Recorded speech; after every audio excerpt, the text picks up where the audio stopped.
പ്രതീക്ഷ പോലെ തന്നെ വന്നിട്ടുണ്ട് 2 hours 52 minutes. ലാഗൊന്നും അങ്ങനെ തോന്നിയില്ല. എല്ലാം നമ്മുടെ അവാർഡുകളൊക്കെ തൂക്കും. അവാർഡ് പെർക്കിട്ടാണ്. പൃഥ്വിരാജ് വിൽക്കാൻ നാഷണൽ അവാർഡ് ആദ്യമാണ്. പൃഥ്വിരാജ് ഫസ്റ്റ് നാഷണൽ അവാർഡായി. ഇതിപ്പോൾ 2024 തുടങ്ങിയിട്ട് എല്ലാ ഹിറ്റുകളാണ്. എല്ലാ ഹിറ്റുകളാണ്. ഈ വർഷം മലയാളം സിനിമയ്ക്ക് വളരെ ഗോൾഡൻ ടൈമാണ്. അതെ, എല്ലാം കൊണ്ട് നല്ല മൂവിയാണ്. എനിക്ക് ഇഷ്ടപ്പെട്ടു പോകണം. ഞാൻ വിചാരിച്ചു കുറച്ച് സ്ലോ ആണ് വിചാരിച്ചു, പക്ഷേ സ്ലോ ഒന്നല്ല, ആയിട്ടൊന്നും നജീബിന്റെ ജീവിതത്തിലേക്ക് അണ്ണൻ കടന്നുപോയോ? ശരിക്കും കയറി നമ്മൾ വളരെ ഹാർട്ട് ടച്ചിങ് ആണ്. ഒരുപാട് കഷ്ടപ്പെടുന്നുണ്ടാവും മനുഷ്യൻ. ഇത് ഫിക്ഷനല്ലോ, ഇത് നടന്നു പോവാണ്. ഉപരും പെട്ടതാണ്. പ്രവാസികളുടെ ഒക്കെ ഓസ്കറിനും പോകും. അറിയില്ല, ഓസ്കറിന് നോമിനേറ്റാവും. അതായത് പണ്ട് കാലത്ത് വിദേശത്ത് പോയ പല പ്രവാസികളെയും ഇങ്ങനെ ഓർമ്മപ്പെടുത്തുക. അതാണ് അത് ഗൾഫിലെല്ലാം ഭയങ്കര ഹിറ്റായിരിക്കും. കാരണം എല്ലാവർക്കും റിലേറ്റ് ചെയ്യാൻ പറ്റും. പത്തേമാരിലെ പോലെ എല്ലാവർക്കും റിലേറ്റ് ചെയ്യാൻ പറ്റും. ഈ അറബികളിൽ എത്ര ദുഷ്ടന്മാരാണ് ഇപ്പോൾ മനസ്സിലായത്. ഇത് ട്രീറ്റ്മെൻറ്റാണ്. എല്ലാം കൊണ്ട് ടെക്നിക്കലി ഉപകരണമാണ്. അത് ഭയങ്കരമാണ്. ഒരുപാട് കഷ്ടപ്പെടുന്നു. പുള്ളി ഏത് ബാക്ക് സൈഡിൽ ന്യൂഡായിട്ട് വരുന്ന സീനുകളുണ്ട്. ഒരുപാട് കഷ്ടപ്പെടുന്നുണ്ട്. എനിക്ക് നാഷണൽ അവാർഡ് അറിയിക്കുന്നു. പൃഥ്വിരാജ് നാഷണൽ അവാർഡ് കിട്ടുന്നതാണ്.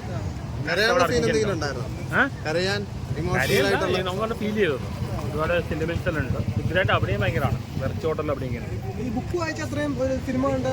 അത് വന്നുണ്ട്. എല്ലാം വന്നുണ്ട്. പിന്നെ പടം സ്ലോ ഒന്നല്ല. സ്ലോ ഒന്നല്ല. സാധാരണ നോവലൊക്കെ സിനിമയാക്കുമ്പോ അത്ര വിജയം അത്ര വരില്ല. എക്സ്പെക്ടേഷൻ അത്ര വരില്ല. പക്ഷേ ഇത് വന്നിട്ടുണ്ട്. എല്ലാവർക്കും ഇഷ്ടപ്പെടും. അവാർഡ് കിട്ടും, ഓടുകയും ചെയ്യും.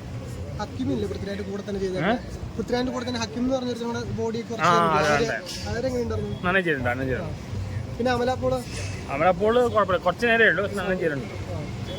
എല്ലാം കൊണ്ട് നല്ല എന്റർടൈനറാണ്. പിന്നെ ഒരുപാട് അവാർഡ് കിട്ടാൻ ആടുജീവിതം സിനിമ, അതായത് ഒരു സംവിധായകന്റെയും ഒരു നായക നടന്റെയും 16 കൊല്ലത്തെ കാത്തിരിക്കും.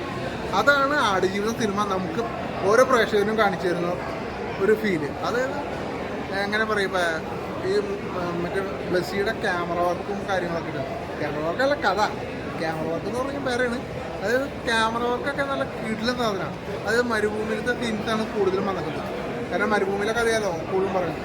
അപ്പം മരുഭൂമിയിൽ നമ്മൾ ഒരു ചുഴലിക്കാറ്റും കാര്യങ്ങളും കാട്ടുന്നുണ്ട്. ആ ചുഴലിക്കാറ്റും ആ ബീജിയും കൂടിയും കയറി വന്നിട്ടില്ല. നമ്മൾ ശരിക്കും ഒരു മരുഭൂമിയിൽ അകപ്പെട്ട പോലെ നമുക്ക് ഫീൽ ചെയ്യും. പിന്നെയെന്ന് പറഞ്ഞാൽ ഞാൻ മെയിനായിട്ടും പടത്തിൽ കാണാൻ വന്നതെന്ന് പറഞ്ഞാൽ റഹ്മാൻ്റെ മാജിക്ക് കേൾക്കാൻ പറ്റിയാണ്. പക്ഷെ മാജിക്ക് കേൾക്കാൻ പറ്റി. അത് ഒരു വിഷ്വൽ പോലെ ആവുമെന്ന് ഞാൻ വിചാരിച്ചത്. പക്ഷെ വിഷ്വൽ പോലെ അല്ലായിരുന്നു. ലാസ്റ്റ് ക്ലൈമാക്സ് കഴിഞ്ഞ് സബ് ടൈറ്റിൽ എഴുതി കട്ടിയപ്പോൾ ഒരു സോങ് പോലെ പ്ലേ ചെയ്തതായിരുന്നു. എന്തായാലും ആ ഒരു പാട്ട് കേൾക്കാൻ വേണ്ടി മാത്രം ഞാൻ ആ സീറ്റിൽ തന്നെ പിടിച്ചിരുന്നതാണ്. അതായത് തിയേറ്ററിൽ നിന്ന് എല്ലാവരും ഇറങ്ങി, പിന്നെ ഞാൻ ഇറങ്ങിയത്. കാരണം റഹ്മാൻ്റെ മാജിക്ക് അത് പടത്തിലുണ്ട്. പിന്നെ അതേപോലെ തന്നെ അഭിനയിച്ച എല്ലാവരും ഇതിൽ ക്ലൈമാക്സ് ആയപ്പോൾ നമ്മളെ കണ്ണീരിലൊക്കെ അറിയാണ്ട് ഒരു തുള്ളി വെള്ളം വരും.